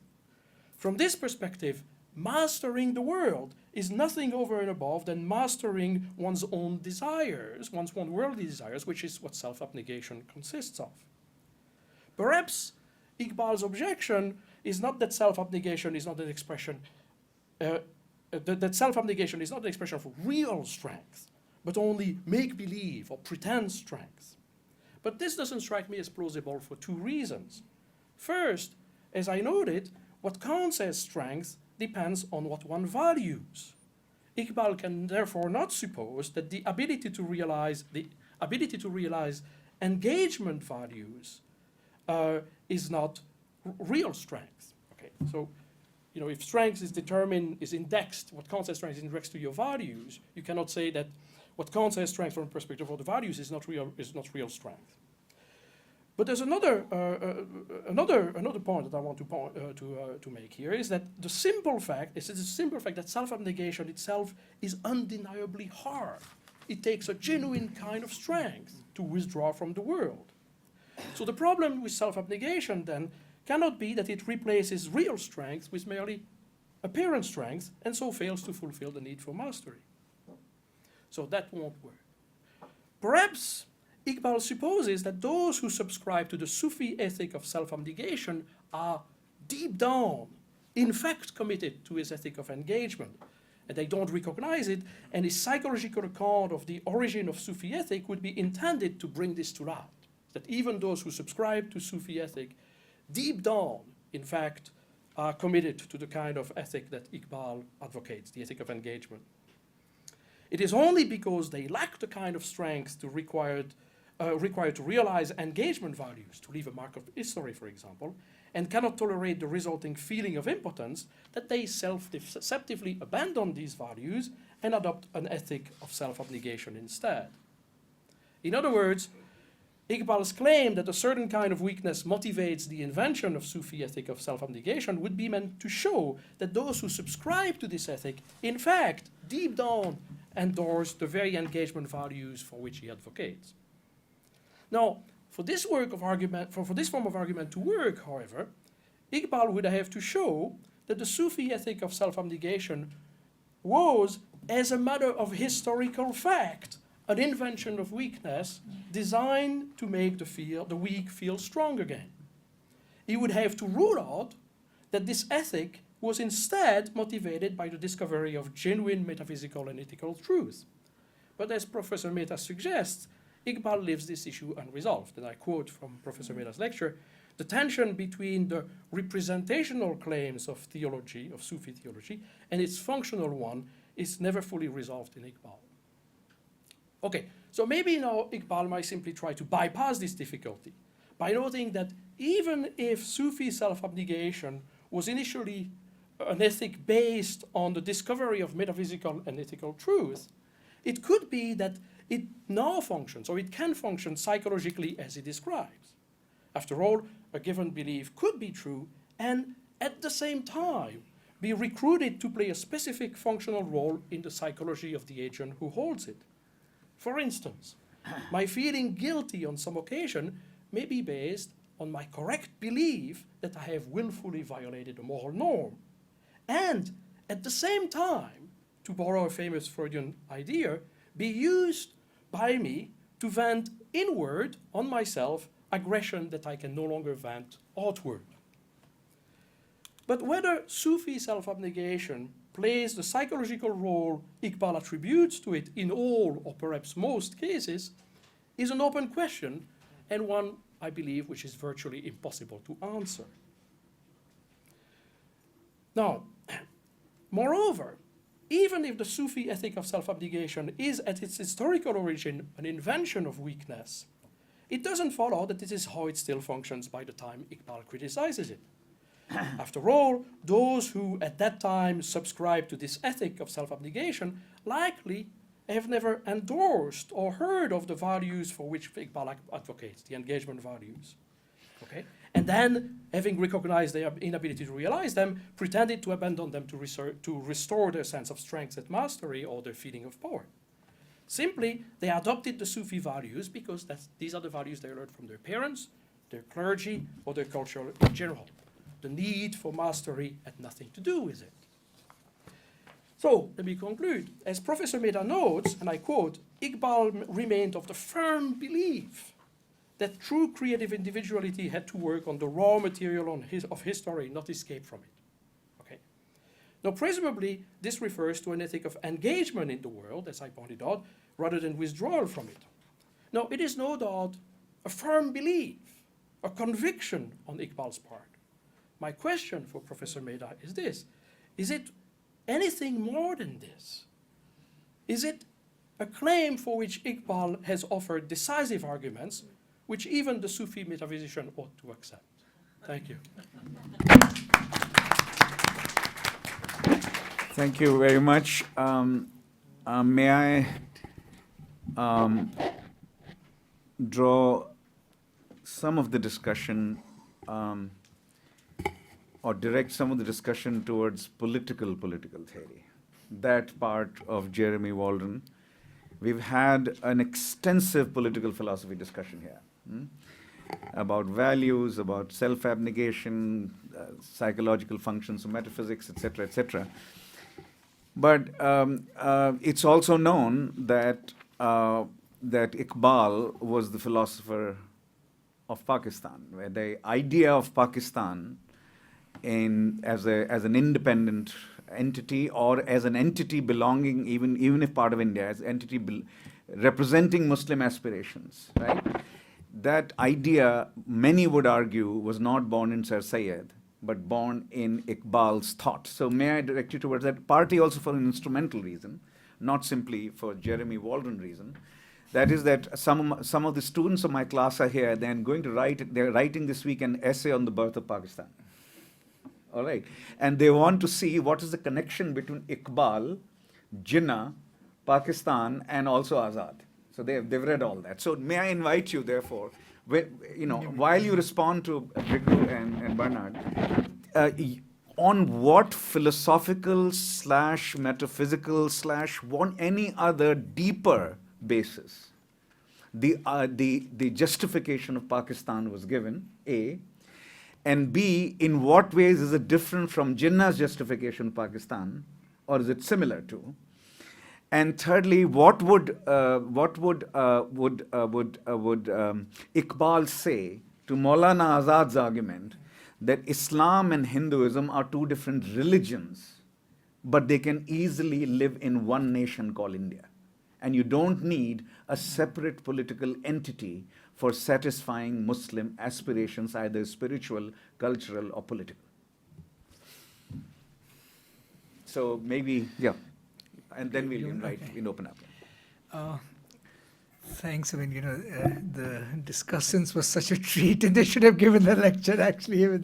I think they both kind of articulated what I was trying to say much better than I ever could have, and opened up all kinds of questions. I mean, I can't take up sort of all the questions. And maybe I'll just pick on one or 2 points. I think to Bhrigu's point about Bergson, that's absolutely right. I mean, both in textual and historical terms, he is the thinker with whom Iqbal engages most extensively, and we have forgotten what a big presence he was in the early part of the 20th century. And I think it would certainly change, I think, the substantive texture of the argument. I think, in a way, the way I was coming at it, it was, in a sense, trying to establish the importance of those Nietzschean moves in creating a certain kind of rupture. What happens after, I think, has been left unsaid. But absolutely take on board your idea. I think your truly remarkable sort of account of I think the dialectic also on mastery and abnegation.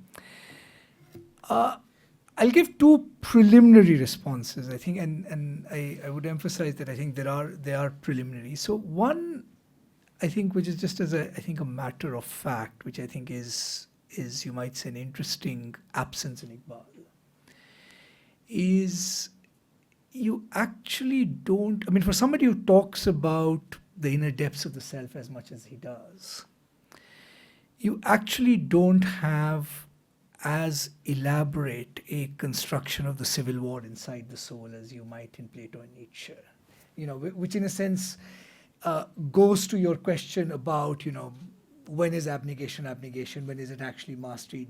What are the ways in which we disguise our own motives to ourselves? In that sense, he's not as, we might say, acute a moral psychologist as in a sense Nietzsche is. You might say that the engagement with the inner ocean of the self ends up being a little bit more metaphysical and psychological, despite his thing. So you can actually never quite get to this the very specific question you asked, in a sense, about because there are, in a sense, 2 ways of revaluing the values, which is, one is to say, okay, by what yardstick does self-abnegation look as weakness, right? You can have an external yardstick of value, or you could actually possibly have a psychological account that actually shows the ways in which you disguise your own motives in being able to actually engage in something. And I'm not sure Iqbal has actually much of the second kind of theory. Does Iqbal, in a sense, have a theory of value that would allow him to argue into the position that, other things being equal in some senses, there is something more worthy about self-mastery, about world mastery and world engagement than there is about self-abnegation? I think there are two elements to an answer. One element to an answer is, I think, straightforwardly that engagement with the world is one way of, in a sense, ensuring that what you are not doing is disguising your own motives to yourselves. Right? I mean that there is something about kind of the sheer facticity of that engagement, right? Which perhaps is some kind of inoculation against the idea, right? That you're not simply, in a sense, kind of running away. So there is some notion of, I guess, accepting that facticity, accepting being thrown into this world, where the lack of engagement seems to be straightforwardly just an act of denial rather than an act of mastery, right? So which is why, in a sense, the two categories that are important for him are both nature and history, right? That in some senses there is a self, but the self is also situated in a body. It is, in a sense, engaged. And any doctrine of mastery that seems to deny that embodiment or that individuation at a particular moment, it's highly likely that it is engaging in a form of kind of illusory politics. It's a self-denial at an intellectual level. I think that's one. I don't think beyond that he has a kind of positive affirmation of, why are the things being equal? Is the project of mastery understood this way? Important. You might say, if you're being sympathetic, that essentially it comes out of his kind of using prophecy as an exemplar, right? So what is an exemplar of a good life to lead? Muhammad as a kind of prophecy, a divinity that we can all but I don't think there's an argument of that kind, and I think it's an interesting question whether on his premises you can actually even begin to give that argument.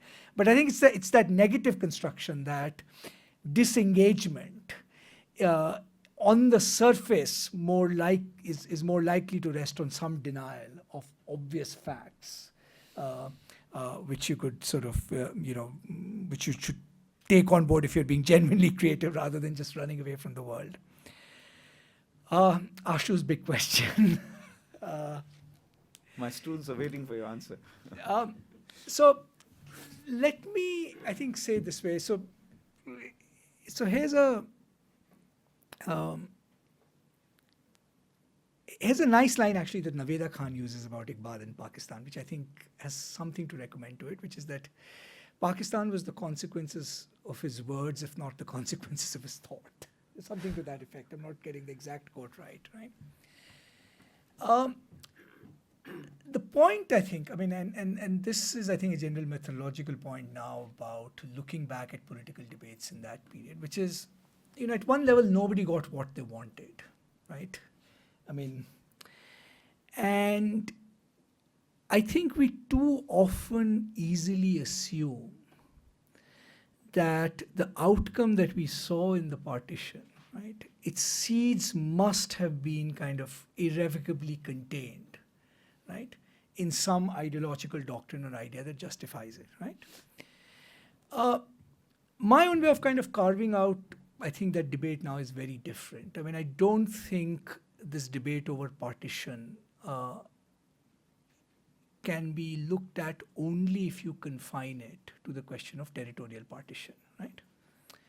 So think of 4 or 5 different options you have, right? In terms of, the political landscape at the time, right? There is the American-style democratic option, right? Constitution, equal rights to all individuals, one person, one vote. Your political rights become totally independent of your religious identities, right? There's a detachment of identity in citizenship. Why does this solution not work? Not only does the solution not work, this is the solution that is consistently classed as the communal solution, right? The American solution would have been the communal solution in the Indian context. Why doesn't it work? Because of the standard John Stuart Mill problem. In democracy, you count heads. If you count heads, then there are permanent majorities and minorities. Majorities may, the problem of Hindu-Muslim problem becomes a problem in the context of electoral democracy, right? In the context of universal suffrage, right? Even in as early as Sayyid Ahmad Khan, chapter 16 of John, right? So then you say, well, but won't equal rights be a solution to that? Well, the answer is, who's going to enforce those equal rights, right? Right? So you need some degree of representation that protects against that, right? And that's where from In institutions of power. in institutions of power, from 1905 to 1947, you actually don't get a resolution to that problem. If you deviate from that standard American principle, the right says this is giving minorities a veto on conceptions of common citizenship or something, right? You're giving them power out of proportion to their numbers, right? If you don't give them that veto, right, they say we are not well protected. And the fact is, if you just model it, every single negotiation, there was never a stable representational institutional solution to that conundrum. And in fact, most democracies have not evolved one, to be honest, right? So that's the problem in the context of representation, which is largely what Jinnah is, right, interested. Now, it's a moot question whether you want territorial partition or not, but the question is, did you have a solution to that specific problem of representation, right? Is Iqbal, may I interrupt? Is Iqbal addressing that question through philosophical reasoning? Not the democratic question as much. Iqbal's question is slightly different. So there's the axis of representation, right? There's a second axis, which is the axis of, you might say, religious identity. So let me offer you two different possibilities, right? And what would you have done in the 1930s? One says you can keep India territorially united, but the consequence of keeping India territorially united is that both communities, right, Hindus, Muslims, we're just using them as a placeholders here, the socially orthodox elements in those communities, right, will be able to police the boundaries of law so that they retain their identities as distinct communities. Because one of the paradoxes is that every single, and Ambedkar saw this very clearly. Ambedkar's essay on Pakistan is, sees the logic, is the price of a united India was actually going to be to empower the socially orthodox in all communities, right? Because united India was going to be premised on, we forget that fact, there were going to be two separate systems of laws. So there's no territorial partition, but there is a partition of the legal and citizenship discourse that actually underwrites it, right? Right?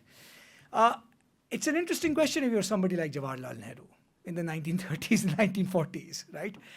Do you see this constitutional project as a transformative project liberating individuals from the clutches of religious identity, right? And accept partition? Or do you say this territorial unity is sacred?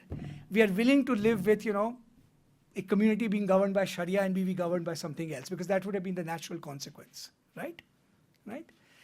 So, looked at it from that angle, actually Azad's position turns out to be a much more conservative position. It's territorial unity because, right? It will actually produce social conservatism of a certain kind. And it's not an accident, right? Whether it was Deoband or a whole range of schools, right, that were arguing for territorial unity, right? Arguing territorial unity on the basis of this, in a sense, on the basis of this contract, right? So that's a second. Iqbal's, I think, is more fuzzy in some ways. I think it's more fuzzy in the sense that at one level, metaphysically, he does seem to have sort of, I think, two different ideas running together. One, that if you actually had something like a modern Muslim political community in place, it could be the locus of a new regeneration of and modernization of Islam, right? So it's kind of Turkey and Pakistan are the two sort of possible sort of options, right? And you need it to be in a sense a separate state because it is the instrument of that Islamic sort of, regeneration, right? It can't be just a kind of minority sort of in it. He also paradoxically thought that actually liberates the Hindus to modernize as well. I mean, in some senses, it's in fact, what's striking about Iqbal is that he actually, metaphysically, he likes partitions, right? Because what partitions do away with is, I think, and in that sense, he's not a liberal. He was never a liberal, even though he has a strong conception of toleration, is that they do away with this messy politics of plurality, right? And one of the reasons I think he wants to do away with the messy politics of plurality has in part to do with his metaphysical commitments, right? Because the only way the messy politics of plurality works in a liberal context is by creating these legal distinctions between the religious and the secular, right? But that is I mean, in that sense, you might say he's post-Nietzschean, he's post-Marxist, actually, right? I mean, that is actually the very dualism that throws us back into, right?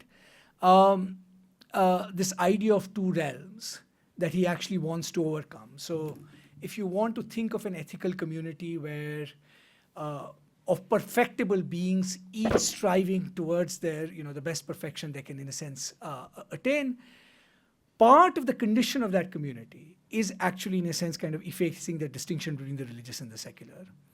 The only practical way of doing it, in the context where you actually have different religious communities, is to actually have each of those communities form that kind of a metaphysical community, right? So, and in that sense, there's no contradiction in a sense between, his at one level, his kind of seamless appropriation of, all metaphysical traditions, as Bhrigu was sort of talking about, right? But the question is, what's the objective form? What objective form would the instantiation of that idea of actually perfection take in a community? And I don't think he ever actually got a kind of answer sort of to that. But what it did do was provide that central argument, right? That a new kind of Muslim state, right, located in India, right, could be, in a sense, the forerunner of a wider, progressive, new kind of Islam, right? That you have to instantiate that state somewhere, and India seemed the most likely candidate where you could actually instantiate that state, right? So there's no neat resolution to this partition question in some ways. I mean, I think we've oversimplified it by focusing just on the question of, do you want to stay in the same territory, right? Which is not the same question as what system of representation can accommodate you, which is not the same question as what system of laws can accommodate that coexistence. And it's not the same question ultimately that you, in a sense, find in Iqbal, which is, given that the modern state in the Hegelian sense has not turned out to be the realization of the absolute, what form of political community, right, best actually realizes this community of perfectible beings. But the one thing Iqbal was clear on, whatever it is a community that will have to erase the standard liberal distinction between the religious and the secular. So could we say then that at least one stream of thought here is that for a modern Muslim to live soulfully and authentically, and to modern for the individual to realize a more perfect being, a separate modern Muslim community was necessary. I mean, he certainly makes that argument. He there does is make that argument. that argument is there, absolutely. Yeah. Right? And that soulful living, striving for greater perfection, is not possible in the kind of proposals that were emerging Yeah. I mean, about United India. About United India. So now that's the added complication, right? So because all turns on this word community, right? Whether it's, and certainly it's not a nation state, right? But I mean, I think the larger challenge, right, in a sense, which is, I think, just again an interesting historiographical point, which is, in the maybe 1900 to 1920, 1930s, there is still a kind of strange imagining of all kinds of different political forms, right? And I think the interesting question is, why do almost all forms of modern political community end up aspiring to be or looking like nation states, right? Despite the fact that there's a whole kind of imagining of different kinds of alternatives, right? I mean, is there something about the momentum of, in a sense, politics and economics and history, right, that all of these other possible political forms that you could actually imagine, right, in a sense, end up looking one way or the other like nation states? I think that's the interesting question. Okay, so we have up to 8 minutes or so for an open conversation. This was dominated too much by this side, so let's turn to you and your wisdom and your insights to take the conversation further.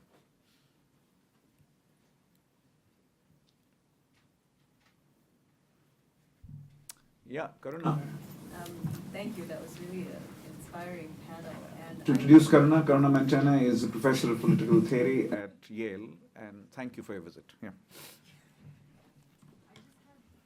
don't think this can be answered, but I think I wanted to ask two questions, and it's really to anyone who wants to. It's really thinking about the difference of the relationship between self and what is around self, and the three terms that I saw, and I think in Iqbal seem to be simultaneous: differentiating the self, creating the self, and preserving the self. But I guess I'm curious if it matters, which of the emphasis that you put on, and preservation and creation we can see out of the Nietzschean universe, but differentiation is also seems to push from a certain Eastern metaphysic. And so I'm curious about that boundary, and I think one thing it made me think that something that might be important there is maybe differentiating not just what the underlying ontology of the self is, but maybe in this particular period, the late 19th century, what that sense of the pressure of the outside is. There's the metaphysical understanding of that, whether it's nature, history, or time. But obviously Emerson to Nietzsche to Gandhi, and it is modern mass democracy of some kind. So I'm just curious if you had some sense of what you think in Iqbal that the pressure might be, or if there's another name for it, of what the individual is constantly working against. Because absorption is the metaphor, but absorption into what exactly? And it seems interesting to see what that different. And the other, which I guess it was more out of the second set of comments, and it's just, it does seem to me, at least in Reconstruction, and I don't know Iqbal's other works well, that there is a cognitive, I guess I'm curious, what the debate in some sense that we were having was partially that this is a functional defense, and there isn't an epistemic character to it, but it seemed like Iqbal's, part of Iqbal's claim seems to be that there is the turning intensity to subjective experience is also not just value is connected to some sense of an objective truth, which is experiential but cognitive. And so I guess I don't know what that is exactly, but it does seem that it is trying to keep truth at play and not get absorbed into pure subjectivity, and that's the real crisis of inwardness or at self-abnegation is losing losing values but losing objectivity. Rajiv? I think it's more or less been covered. Your point has been covered by Karuna? More or less, in a better way. Okay. Any other thought? Okay, Pratap. So, that's a, because so let me kind of go to a limb here and suggest, I think, something that may be going on, which makes, so you're right that, one of the words he uses a lot is experience, right? Which also has a kind of cognitive emphaticity content to it. So it's not stuff you single kind of make up, right? I mean, this is, and the one thing he's consistent about, right, is I don't want to deny the reality of that experience, anything, whether it's mystical, whether it's that there is something in that intensity, and you could actually argue in some senses, experience works as the kind of correlate of what happiness might work in a kind of classical philosophical sense, which is just being in a state of being that self-evidently, right, a sort of, brings forth this kind of own veridical self-justification, right? I think the difficulty he has, and this I think, I mean, this I'm going to briefly touch on Friday actually, because it comes up even more in Aurobindo, is I think he has to talk about this idea of experience at a moment in that cultural crisis where you don't have a vocabulary left in which to actually talk about it, right? So one of the things that in a sense happens with I mean the way I kind of flippantly sort of say is that, using that chapter from Alistair McIntyre's kind of, fragmented vocabularies, but think of this different analogy, which is, suppose you got a bunch of philosophy of science texts, right? Lots of different schools, realism, anti-realism, constructivism, whole range of philosophy of science texts, right? But you had no conception what scientific practice was like. I mean, what is it that these texts refer to, right? I mean, right? And out of these philosophy of science texts, you then try and construct a whole bunch of disputes, right? There's a realist school, there's an anti-realist school, without, in a sense, having the sense of what these ontological reference actually might be. What is this dispute actually about, right? And I mean, I think part of what actually, in a sense, happens to Indian intellectual history at that moment, right? And, I mean, this is an interesting question of the privacy of experience in that sense, is that the philosophical argument, right, in a sense gets sundered away from that experiential sort of reality, right? So, I mean, it just becomes, I mean, Aurobindo kind of struggles at all the scholars who write on him struggle. Even with Iqbal, you have actually this sort of issue when he says, I believe in this mystical experience. What is it that I actually believe, right? We all proceed, what we do is we kind of just put that aside and then firmly go on to sort of look at that philosophical, right?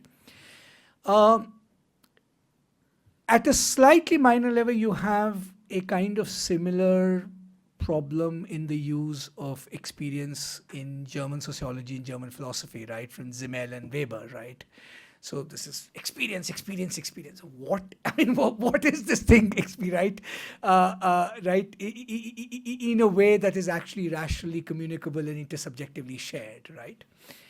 So part of, I think, the difficulty is that although there is something like the move that you are actually describing, it's not a move that actually then gets connected up to representation in a rational system of thought, right?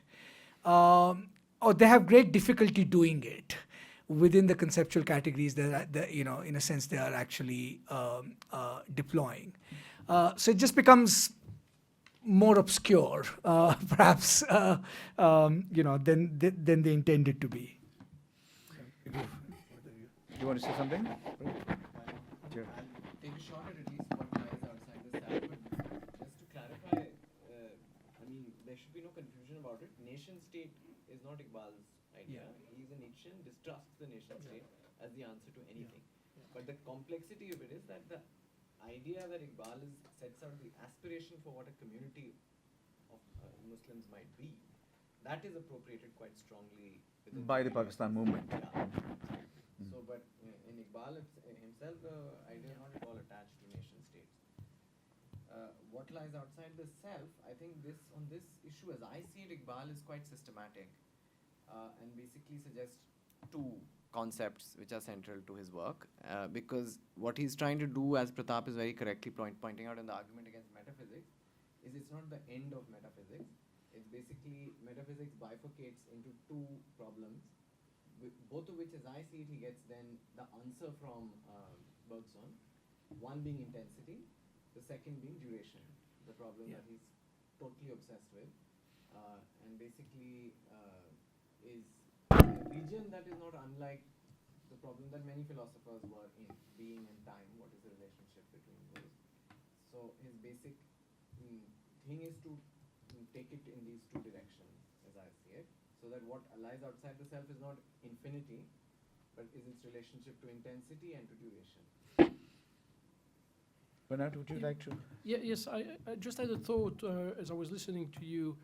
So the need for mastery is a very fundamental need. It's a need that needs to be addressed, because if it goes unfulfilled, it creates an atmosphere of compression, psychological compression that might undercut the ability to have the kind of intensity of experience to which you are alluding. In fact, arguably, the kind of ethical outlooks of self-abnegation and world withdrawals are designed as ways to give individuals a kind of a locale in which they can have intense experiences, because those experiences are just deeply inhibited any place else, right? So this is the first point. The second point, I would, in general, and going back to what you were saying earlier, it's important to note that the need for so if you're going to diagnose, say, Sufi ethics of self-abnegation in terms of the need for self-mastery, you should also look at it. You should also look at the ethics of engagement in the same terms, because there's room there for perversions as well, right? Yeah. So you were saying that an ethic of engagement is less likely to involve a self-deception about your motives, but it can promote it, right? So I couldn't help but thinking about I don't know what the phrase is going to be, Trumpist or Trumpian. This is an ethics of engagement in the material world that rests on a fantasy of omnipotence of some kind, right? Which is equally as pathological as. It's time to bring this session to an end and pick up the threads again on Friday. So, on behalf of all of us, let me thank Pratap, Bhrigu, and Bernard for wonderful reflection, stimulating thought, and for enriching us all. Thank you very much.